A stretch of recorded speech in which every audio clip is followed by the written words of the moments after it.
नमस्कार साथियों। आज के इस वीडियो में महाजनपद काल और मुगल साम्राज्य के उत्कर्ष के बारे में डिस्कस करेंगे, जो आपके आने वाले एग्जाम के लिए बहुत ही इंपॉर्टेंट है। वीडियो को पूरा एंड तक देखिएगा, नोट्स बनाइएगा। चैनल में नए हैं तो चैनल को सब्सक्राइब कर लीजिए, बेल आइकन को प्रेस कर लीजिए। चलिए अपनी क्लास को स्टार्ट करते हैं। इससे पहले मैंने हड़प्पा सभ्यता के 2 वीडियो, वैदिक सभ्यता के 3 वीडियो, जैन धर्म, बौद्ध धर्म, ये सारी चीज़ें डिस्कस कर चुके हैं। अगर आपने वो सारी वीडियो नहीं देखे तो चैनल के प्लेलिस्ट में जाकर देख सकते हैं। महाजनपद काल, पाली ग्रंथों में जो गांव का मुखिया होता था उसके लिए एक शब्द प्रयोग होता था, भोजक अथवा ग्राम। उज्जैन का प्राचीन नाम क्या था? एक्चुअली में जो आपके 16 जनपद होते हैं, 16 जनपद होते हैं, और 16 जनपद का उल्लेख किस में होता है? एक बौद्ध ग्रंथ अंगुत्तर निकाय में 16 जनपद का उल्लेख होता है। 16 जनपद पे शासक करने वाला राजा कौन था? अशोका ने पूरे 16 जनपद को विलय कर लिया था। जैसे क्या होता है, चंद्रगुप्त मौर्य के टाइम कुछ होते हैं, उसके बाद बिंदुसार ने कुछ शासन कर लिया। पूरे 16 जनपद पे शासन किया था अशोका ने। नंदवंश का संस्थापक कौन था? महापद्मनंद। नंदवंश का संस्थापक महापद्मनंद थे, और नंदवंश के अंतिम शासक घनानंद को पराजित करके चंद्रगुप्त मौर्य ने मौर्य वंश की स्थापना की थी। चंद्रगुप्त मौर्य के गुरु का क्या नाम था? चाणक्य। चाणक्य के कुछ और नाम का भी उल्लेख मिलता है, विष्णुगुप्त या फिर कौटिल्य। चाणक्य एक फेमस पुस्तक है अर्थशास्त्र। अर्थशास्त्र किस पर आधारित थी? तो राजनीति विज्ञान पर आधारित पुस्तक थी। चलिए आगे डिस्कस करते हैं। प्राचीन भारत में पहला विदेशी आक्रमण किसने किया था? प्राचीन भारत में पहला विदेशी आक्रमण किया था ईरानियों ने। यहाँ के एक शासक थे डेमियस प्रथम। डेमियस प्रथम ने भारत में प्राचीनतम आक्रमण है। सिकंदर ने कब किया था? 326 ईसा पूर्व में। सिकंदर से पूर्वी ईरानियों ने भारत में आक्रमण किया था। हर्यक वंश के किस शासक को कुड़िक कहा जाता है? अजातशत्रु को। हर्यक वंश को क्या बोलते हैं? पितृहंता वंश भी बोलते हैं। हर्यक वंश की स्थापना किसने की थी? बिंबिसार ने। आगे मैंने आपको एक इमेज लगाई है, कुछ चार्ट बनाए और कुछ फ्लो चार्ट भी हैं, जो आपके अगर मेंस एग्जाम में आंसर राइटिंग करेंगे कभी तो उसमें बहुत ही हेल्पफुल होंगे। किस शासक ने गंगा व सोन नदी के तट पर पाटलिपुत्र की स्थापना की थी? उदयन ने। उदयन ने क्या किया था? पाटलिपुत्र की स्थापना की थी, जो सोन नदी के तट पर स्थित है। 323 ईसा पूर्व में सिकंदर की मृत्यु हुई थी। कहाँ पे होती? बेबीलोन में। बेबीलोन में सिकंदर की मृत्यु हो जाती है। राजा पोरस और सिकंदर के बीच में एक युद्ध हुआ था। कहाँ पे हुआ था? कमेंट सेक्शन में आंसर दीजिए। और बुकेलस क्या होता है? सिकंदर के घोड़े का नाम था बुकेलस। और सिकंदर ने क्या किया था? अपने घोड़े की याद में एक शहर की स्थापना करवाई थी। सिकंदर महान और राजा पोरस की सेनाओं का युद्ध कहाँ पे होता? झेलम नदी के तट पर राजा पोरस और इसके बीच सिकंदर के बीच युद्ध हुआ था। किस प्रकार का मृत भांड भारत में द्वितीय नगरीकरण शहरीकरण का प्रतीक माना जाता है? प्रथम नगरीकरण का काल किसको बोलते हैं? हड़प्पा सभ्यता को। द्वितीय नगरीकरण का काल महाजनपद काल को बोलते हैं। जैसे हड़प्पा सभ्यता में हमें कैसे धूसर मृत भांड प्राप्त हो रहे थे, लेकिन यहाँ पे कैसे हो जाएंगे? कालिस पॉलिशदार मृत भांड। मृत भांड क्या होते हैं? मिट्टी के बर्तन होते थे। जैसे चित्रित कलाकृति वाले हमें कहाँ पे प्राप्त हो रहे थे? वैदिक काल में। धूसर मृत भांड लाल रंग के हड़प्पा काल में। और यहाँ पे क्या हो जाएगा? उत्तरी काले पॉलिशदार। अब क्या हो रहा है? पॉलिश भी हो रही है। मगध की प्रथम राजधानी क्या थी? राजगृह। राजगृह मगध की राजधानी थी। इससे क्या बोलते हैं? गिरिव्रज के नाम से भी जानते हैं। प्रथम बौद्ध संगीति कहाँ पे हुई थी? राजगृह में हुई थी। प्रथम बौद्ध संगीति की अध्यक्षता किसने की थी? महाकश्यप ने। द्वितीय बौद्ध संगीति कहाँ हुई थी? तृतीय बौद्ध संगीति कहाँ हुई थी? चतुर्थ बौद्ध संगीति कहाँ हुई थी? इनकी अध्यक्षता का किसने की थी? किसके शासन काल में हुई थी? चारों चीज़ों के आंसर कमेंट सेक्शन में दीजिए। पिछली वीडियो में ही मैंने आपको पढ़ाया है। किस शासक द्वारा पाटलिपुत्र का राजधानी के रूप में चयन किया था? पाटलिपुत्र की स्थापना की थी उदयन ने। उदयन ने फिर क्या किया? अपनी राजधानी का स्थानांतरण करके पाटलिपुत्र किया। पाटलिपुत्र किस नदी के तट पर? गंगा और सोन नदी के तट पर स्थित है। कहाँ पे स्थित है? वर्तमान बिहार में। 16 जनपद का उपलब्ध किस में? अंगुत्तर निकाय में। अंगुत्तर निकाय क्या था? एक बौद्ध ग्रंथ था। अगर कोई भी चीज़ समझ में नहीं आ रही तो कमेंट सेक्शन में पूछ सकते हैं। एक्चुअली आपकी रिवीजन क्लासेज हैं, ऑफलाइन ऑनलाइन दोनों जगह मैंने आपके सारे नोट्स कंप्लीट करवा दिए हैं। ऑफलाइन में जो आपको पीडीएफ फॉर्म में नोट दिए गए उनको पढ़ लीजिए। ऑनलाइन में भी आपको पीडीएफ उपलब्ध कराई गई है। ऑफलाइन में आपको हार्ड कॉपी में दिए गए और आपकी सॉफ्ट कॉपी में, उनसे एक बार पढ़ के ही इस प्रैक्टिस सेट को सॉल्व कीजिए, तो आपको क्या होगा? सारे क्वेश्चन के आंसर खुद से आए।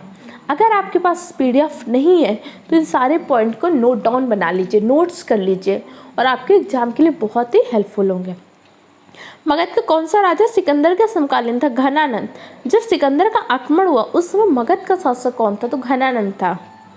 मगध साम्राज्य का उत्कर्ष किस शताब्दी में? 6ठी ईसा पूर्व में मगध साम्राज्य का उत्कर्ष हुआ। सिकंदर के आक्रमण के समय उत्तर भारत पर किस वंश का शासन चल रहा था? नंद वंश। नंद वंश का कौन सा शासक था? घनानंद। और घनानंद को ही पराजित करके चंद्रगुप्त मौर्य ने मौर्य वंश की स्थापना की थी। इसमें उसके गुरु चाणक्य ने उसकी हेल्प की थी। चंद्रगुप्त मौर्य की माता का क्या नाम था? मौरी था। कहते हैं इन्होंने अपने माता के नाम पे ही मौर्य वंश की स्थापना की थी। 6ठी ईसा पूर्व में भारत का सर्वाधिक शक्तिशाली राज्य कौन था? मगध। मगध सबसे ज़्यादा सर्वाधिक शक्तिशाली राज था। एक्चुअली क्या हो रहा था, जहाँ से आप इंडिया का मैप देखेंगे तो यहाँ पे बीच वाले जो क्षेत्र में वो मगध साम्राज्य होता है, इधर से विंध्याचल पहाड़ी होती हैं। ये बहुत ही अच्छे जगह पे था, इसलिए बहुत ही उत्कर्ष पे था। आगे मैंने मैप भी लगाया है, आप अच्छे से समझ जाएंगे। नंद वंश का अंतिम सम्राट कौन था? घनानंद। घनानंद के समकालीन ही कौन आया था? सिकंदर आया था। सिकंदर के समकालीन मगध का शासक कौन था? घनानंद था। घनानंद को ही पराजित करके चंद्रगुप्त मौर्य ने मौर्य वंश की स्थापना की। नंद वंश का अंतिम शासक घनानंद। नंद वंश की स्थापना की थी महापद्मनंद ने। क्लियर? भारत में सिक्का मुद्रा का प्रचलन कब हुआ? 600 ईसा पूर्व में। जैसे हड़प्पा सभ्यता में व्यापार होता है, वहाँ पे व्यापार कैसे होता है? वस्त्र विनिमय के माध्यम से। हाँ, वहाँ पे क्या होता है, निस्क नामक एक आभूषण का उल्लेख मिलते हैं। कई जगह उसको स्वर्ण सिक्का भी बोला गया, लेकिन वो स्वर्ण सिक्का नहीं था, एक प्रकार का सोने का टुकड़ा हुआ करता था जिसका हम व्यापार के रूप में प्रयोग करते थे। बाकी मुद्रा का प्रचलन होता है महाजनपद काल में, 600 ईसा पूर्व में ही मुद्रा का प्रचलन प्रारंभ होता है। अब लिखित शास्त्र से प्रकट होता है कि नंद के राजा के आदेश से एक नहर खोली गई थी। कहाँ पे खोदी गई थी? कलिंग में। कलिंग में क्या होता है, नंद राजा ने एक जो नहर थी उसका निर्माण कराया था, खुदवाया था। पहला ईरानी शासक जिसने भारत के कुछ भाग को अधीन किया था? डेरियस प्रथम। पहला आक्रमण किसने किया था? डेरियस प्रथम ने। कहाँ का था? ईरानी था। प्राचीनतम भारत में सबसे पहला आक्रमण, विदेशी आक्रमण किसका था? ईरानियों का। ईरानियों में किसने किया? डेरियस प्रथम ने। इसके बाद 326 ईसा पूर्व में सिकंदर ने आक्रमण किया। सिकंदर ने किसके साथ युद्ध लिया था? राजा पोरस के साथ, झेलम नदी के तट पर। सिकंदर की मृत्यु कहाँ पे हुई थी? 323 ईसा पूर्व में बेबीलोन में। सिकंदर के घोड़े का क्या नाम था? वुकेफलन। जब सिकंदर ने आक्रमण किया था, मगध साम्राज्य का शासक कौन था? घनानंद। मगध साम्राज्य में शासक कौन कर रहा था? घनानंद। घनानंद किस वंश का शासक था? नंद वंश का शासन। और नंद वंश के शासक घनानंद को किसने पराजित किया? चंद्रगुप्त मौर्य ने। चंद्रगुप्त मौर्य ने घनानंद को पराजित करके किस वंश की स्थापना की? मौर्य वंश की। क्लियर हो गया? मैं सारी चीज़ों को बार बार रिवाइज करवा रही हूँ ताकि सब कुछ आपको याद हो जाए। पढ़ते तो सारे बच्चे हैं, लेकिन हमें पढ़ना नहीं, हमें बिल्कुल रटा होना चाहिए कि तुरंत एग्जाम में क्वेश्चन हम सॉल्व कर पाए। क्योंकि एग्जाम में जो 4 ऑप्शन होते हैं, 2 ऑप्शन तो हर बच्चा अगर थोड़ा भी अच्छे से पढ़ रहा है तो एलिमिनेट कर लेगा। कन्फ्यूजन क्या होता है? 2 ऑप्शन में होते हैं, A, B या ऐसे C या D होते हैं कि इन 2 में कौन सा सही है। इसी में गलत होता है क्योंकि हमने पढ़ा होता है लेकिन बिल्कुल याद नहीं होता। इसीलिए मैं आपको इस सीरीज चला रही हूँ। सारी चीज़ें मैंने आपको पढ़ा दी है, लेकिन इस सीरीज की हेल्प से क्या हो रहा है, सारी चीज़ों को रिवीजन, इस टॉपिक से कितने क्वेश्चन बन सकते हैं वो सारे क्वेश्चन मैं आपके लिए करा रही हूँ। इसके बाद भी आपको कोई ना कोई एक प्रैक्टिस सीरीज ज़रूर लगानी है। कोई भी प्रैक्टिस सीरीज, घटना चक्र ले लीजिए या जो भी प्रैक्टिस सीरीज आपको अच्छी लगे। जैसे मैं दृष्टि की प्रीलिम्स प्रैक्टिस सीरीज से भी मैंने बहुत सारे क्वेश्चन लिए हैं। क्वेश्चन काफ़ी अच्छे हैं, बस अच्छे से तैयार कर लीजिए। मगध के किस प्रारंभिक शासक ने राज्य आरोहण के लिए अपने पिता की हत्या की थी? अजातशत्रु ने। अजातशत्रु ने क्या किया था? अपने पिता की हत्या करके शासक में था, इसीलिए इस वंश को क्या बोलते हैं? पितृहंता वंश में बोलते हैं। और बिंबिसार ने किस वंश की स्थापना की थी? कमेंट सेक्शन में आंसर दीजिए। शिशुनाग ने नागवंश की स्थापना की थी। मगध के शासक कौन कौन से थे? उसकी एक ट्रिक याद कर लीजिए, हसीना, मासुका, ऐसे करके आपको याद रहेंगे। हसीना और मासुका करके याद रखिएगा ताकि आपको कोई भी कन्फ्यूजन नहीं होगा। कई बार क्या होता है, इनका कालक्रम पूछ लेता है। हसीना हर्यक वंश, ये शिशु नागवंश, ये नंदवंश, मौर्यवंश, शुंगवंश, कर्णवंश, ये क्या होते हैं? मौर्य वंश के शासक। इसके पश्चात उत्तर मौर्य काल आ जाता है। किस वंश ने अवंती को जीतकर मगध का हिस्सा बनाया था? शिशुनाग है। नागवंश के शासक शिशुनाग ने अवंती को जीतकर नागवंश मगध में मिलाया था। पूरे 16 जनपदों को कौन जीत पाते हैं? अशोक। अशोक ने पूरा 16 जनपदों में अपना विस्तार कर लिया था। षोडश जनपद का उल्लेख किसमें है? अंगुत्तर निकाय में, बौद्ध धर्म का ग्रंथ है। गौतम बुद्ध का नाम क्या है? धर्मचक्र परिवर्तन कहाँ पे हुआ था? महापरिनिर्वाण कहाँ पे हुआ था? कमेंट सेक्शन में आंसर दीजिए। विश्व का पहला गणतंत्र वैशाली किसके द्वारा स्थापित किया गया था? विश्व का अगर पहला गणतंत्र पूछेगा तो लिच्छवी, जब उस टाइम में प्राचीन भारत में भी गणतंत्र जैसे विचारधारा का जन्म था, उसका उदाहरण था लिच्छवी गणराज्य। समझ लीजिए कि आज हम जो गणतंत्र की बात कर रहे हैं ना, प्राचीनतम भारत में भी हमारे यहाँ गणतंत्र की बात का उल्लेख किया जाता है। कोई नई बात नहीं कि हम गणतंत्र हो गए, ये तो हमारे प्राचीन टाइम से चल रहा है। लिच्छवी इसका जीता जागता उदाहरण था। लिच्छवी की राजकुमारी का विवाह किससे हुआ था? कमेंट सेक्शन में आंसर दीजिएगा। प्राचीन श्रावस्ती का नगर विन्यास किस आकृति का? जो श्रावस्ती था उसका नगर विन्यास क्या था? अर्धचंद्राकार आकृति का। अच्छा, गौतम बुद्ध ने सर्वाधिक उपदेश कहाँ पे दिए थे? श्रावस्ती ने दिए थे। गौतम बुद्ध ने प्रथम उपदेश कहाँ दिए थे? सारनाथ, जिसे क्या बोलते हैं? ऋषिपत्तनम डकनाव के नाम से भी जानते हैं। गौतम बुद्ध ने सर्वाधिक उपदेश श्रावस्ती में दिए थे। अभी हाल ही में क्या हुआ? श्रावस्ती से स्कूल चलो अभियान प्रारंभ किया गया। गौतम बुद्ध के घर त्याग की घटना को बोलते हैं महाविनिष्क्रमण। 29 वर्ष की अवस्था में गौतम बुद्ध ने गृह त्याग किया था और इनको जो ज्ञान प्राप्त होता है बोध गया में होता है, पीपल के पेड़ के नीचे। इनके बाद इनके जो प्रथम उपदेश होता है उसे बोलते हैं धर्मचक्र परिवर्तन। गौतम बुद्ध की मृत्यु की घटना को बोलते हैं महापरिनिर्वाण, पावा की कुशीनगर में हुई थी। क्लियर? मगध का प्राचीनतम वंश के संस्थापक कौन थे? बृहदत्त मगध की जो सबसे प्राचीनतम वंश था उसके संस्थापक थे। काली ग्रंथों में जो पाली होता है, ये थोड़ा सा मिसप्रिंट हो गया। पाली ग्रंथों में क्या है? गांव के मुखिया को भोजक बोलते थे या कहीं कहीं ग्रामक नाम के भी उपाधि का उल्लेख है। गृहपति का अर्थ क्या होता था? धनी व्यक्ति।